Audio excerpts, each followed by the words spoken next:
Sekali peristiwa berkatalah Yesus, "Aku bersyukur kepadamu ya Bapa, Tuhan langit dan bumi, sebab yang telah Engkau sembunyikan bagi orang bijak dan orang pandai, telah Engkau nyatakan bagi orang kecil.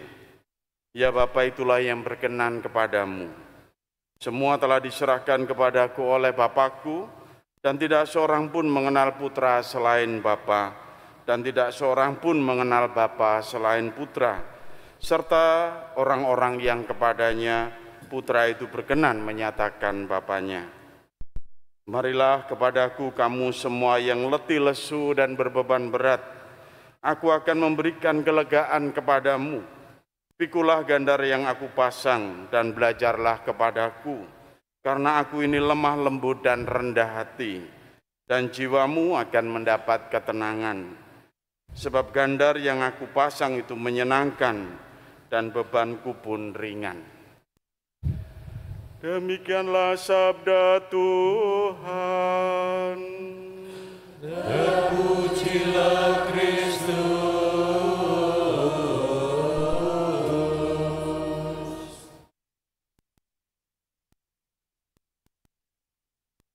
Ibu bapak, saudara-saudariku yang terkasih, ada kisah inspiratif dari Jogja. Ini liburan anak-anak ini pasti ada yang liburan ke Jogja juga ya. Makan gudeg. Itu ada penjual gudeg Boiem itu di daerah Sosrowijayan itu. Dia itu suka memberi makan gratis kepada orang-orang kecil ya. Pada pemulung, pada pengamen, pada penyapu jalan, trotoar, tukang becak dan sebagainya. Kalau ditanya kenapa Mbok kok memberi nasi gudeg pada mereka dengan gratis?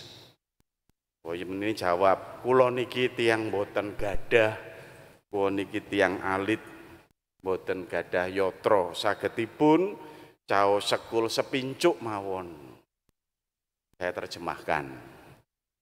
Saya ini orang kecil, saya ini orang tidak punya uang, ya, tidak punya apa-apa. Saya hanya bisa memberi itu nasi satu pincuk daun itu aja untuk mereka yang membutuhkan. Dan itu dia merasa betul bahwa dia bahagia dengan kehidupannya seperti itu.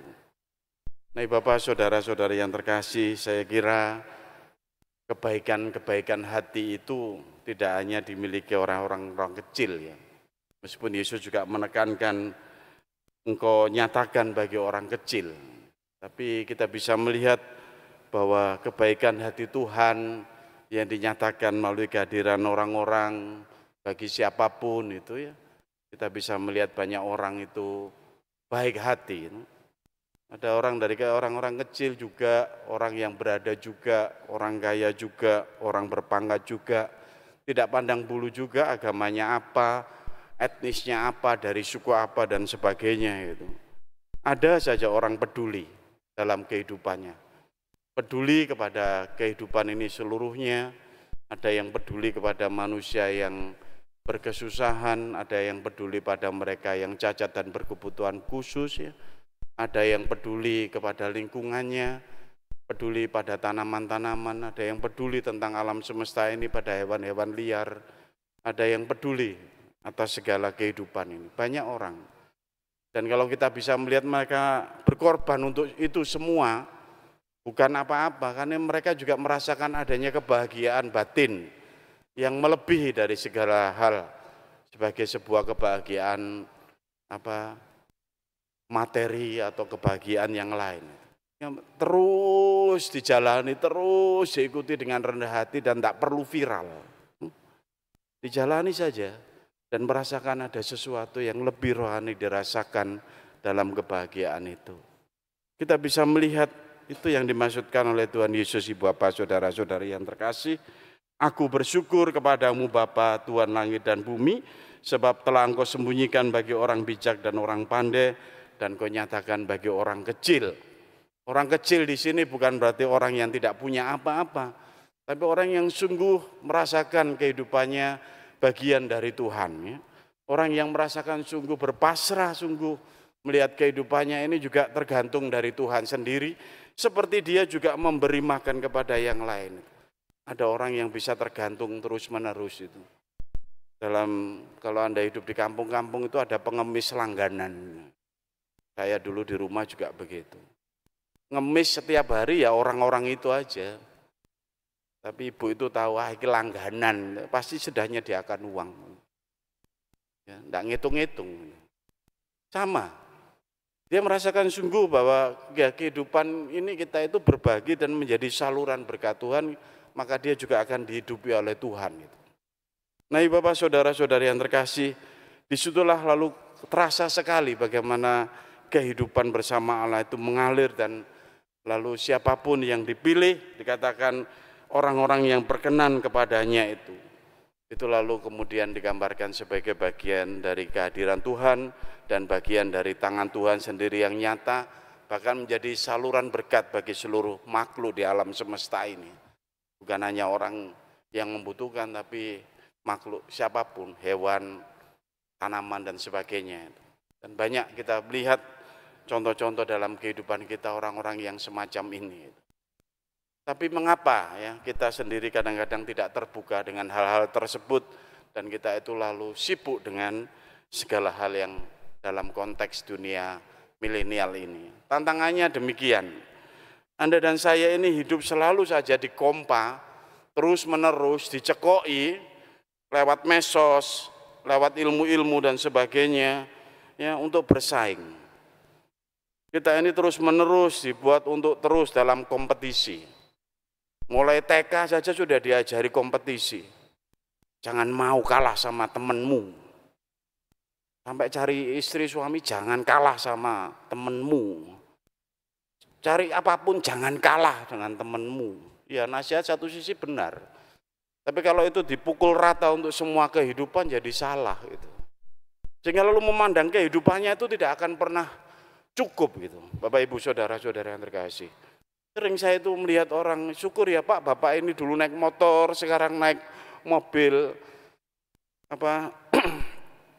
Avanza. Syukur ya Pak. Syukur apa Romo, belum Robicon kok. Loh ya apa sih? Iki ya apa lah ngono. Kok enggak bersyukur dulu naik sepeda motor, sekarang naik mobil. Syukur ya kamu dulu enggak laku, sekarang punya istri kok cakep. Halah Romo wis padha tuweke, gak ono sing gelem, mangkane saiki nikah lho. Gak bersyukur.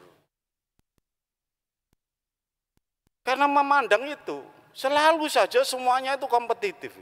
Dengan akal rasio, akal budi dan sebagainya, orang bijak dan orang pandai itu mengukurnya seperti itu. Sehingga tidak pernah lalu melihat dirinya itu juga sebagai orang kecil. Ya orang kecil, tapi lihatnya ke atas, ke yang lain, ke pesaingnya, bukan ke bawahnya gitu ya. Jadi tidak pernah bersyukur, tidak pernah happy, tidak pernah bahagia gitu. Itu tantangan milenial kita ini. Lalu hidup itu jadi tidak terima. Sehingga buat apa nolong orang lain, buat apa peduli, untuk saya dan keluarga saya aja kurang. Itu kan lalu menjadi kesombongan tanpa sadar itu, di balik itu semua, bahwa saya ini membutuhkan yang sana targetnya, bukan yang sekarang.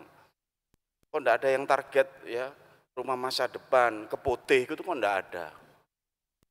Tidak ada itu, targetnya yang lain, mesti materi. Dan itu rasanya terus kurang. Ya. Meskipun sudah punya anak, punya cucu, ya tidak pernah bersyukur, targetnya terus tidak ke arah kesucian, arahnya terus hal-hal seperti itu. Nah ini Bapak saudara-saudari yang terkasih, digambarkan bahwa kita bisa overlapping dan kemudian kita bisa merasa kurang terus, sehingga lalu tidak ketemu dengan ya belum bahagia terus gitu. Sehingga lalu tidak menemukan sesuatu yang dimaksudkan oleh Tuhan itu. Karena kita terus mengikuti akal budi kita dan ambisi kita.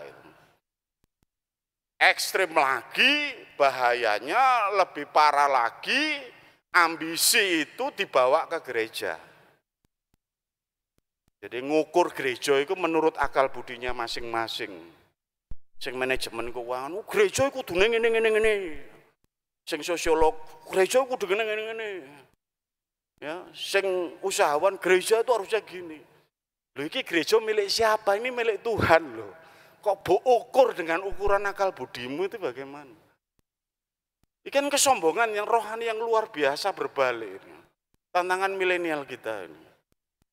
Kalau naik goda Romone jadinya terus gini, Romo jangan sampai kalah Romo kita dengan gereja lain, kita harus begini, kita harus begitu dan sebagainya.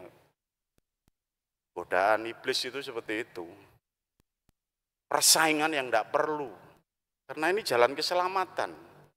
Tapi kita mendekatinya itu lalu jadi sombong sekali. Jangan mengatakan Yesus mengatakan engkau sembunyikan bagi orang bijak dan orang pandai.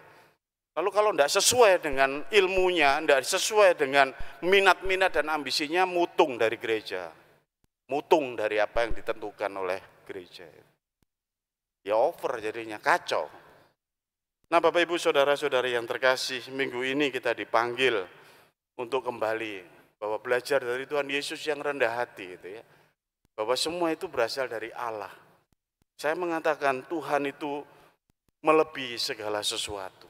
Dan Tuhan itu memberikan apa yang Anda butuhkan, kemampuan, kecerdasan, ambisi semua, juga bagian dari kehendak Tuhan sendiri supaya kita tidak lupa pada Dia yang menciptakan kita, yang mengangkat kita sebagai anak-anaknya, yang memberikan Kristus sebagai jalan keselamatan dan kehidupan kita. Supaya tidak lupa, ya, bukan anak yang menggerogoti orang tuanya, bukan. Tapi anak yang sungguh hormat dan tahu terima kasih, tahu bersyukur dan bahagia dengan apa yang sungguh diberikan Tuhan. Makanya itu yang digambarkan dalam bacaan kedua. Kamu jangan hidup di dalam daging, tetapi di dalam roh, kalau roh Allah memang tinggal di dalam dirimu. Dan itulah menjadi kekuatan kita, Bapak, Saudara-saudara yang terkasih, menghadapi tantangan milenial zaman ini, yang serba dengan persaingan, serba dengan ambisi, dengan serba untuk dominasi satu dengan yang lain. Sehingga dimanapun Anda tinggal itu tidak bahagia. Kalau ukuran-ukurannya itu. Tinggal di lingkungan, nggak bahagia. Tinggal di kegiatan-kegiatan gereja, tidak bahagia. Karena pakai ukuran-ukuran sendiri. Tinggal di tempat kerja juga begitu. Tinggal di mana-mana itu jadi rasanya terus tidak menemukan bahagia. Isinya lalu uring-uringan saja gitu.